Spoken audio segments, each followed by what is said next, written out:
Takutnya kaki demo di rel itu kan. Nah, itu. Meluapnya air sungai mengakibatkan puluhan rumah warga terendam banjir setinggi dada orang dewasa.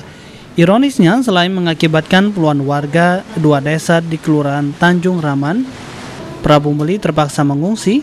Harta benda milik warga juga terhanyut saat air merendam rumah warga.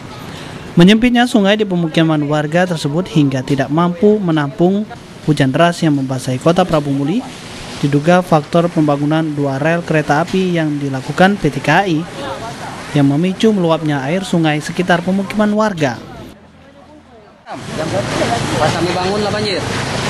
Kan bukan dibesari di Batanghari, disempit itu yang Sekerajo itu. Gara-gara Batanghari disempit bukan diperbesar, maka warga Teoraman kebanjiran. Membuat aliran sungai yang membentang di bawah rel menyempit akibat pelebaran jalan untuk alat berat yang digunakan dalam pembangunan tersebut, menutup aliran sungai untuk dilalui alat berat sehingga aliran sungai meluap. Harus dilebari Batanghari itu, jangan dipersempit. Dari ini ganti rugi dulu. Itu kan dipersempit itu. Ya.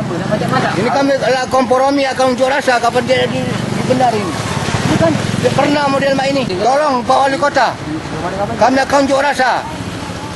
Sempit aliran air sungai yang tidak dapat menampung air hujan guna merendam lahan karet yang juga menjadi sumber mata pencaharian warga. Warga berharap hal ini tidak terjadi lagi, bahkan aliran sungai tersebut tidak dilebarkan semula. Warga tidak akan segan-segan berunjuk rasa. Anton, PAL TV. Memang kalau banjir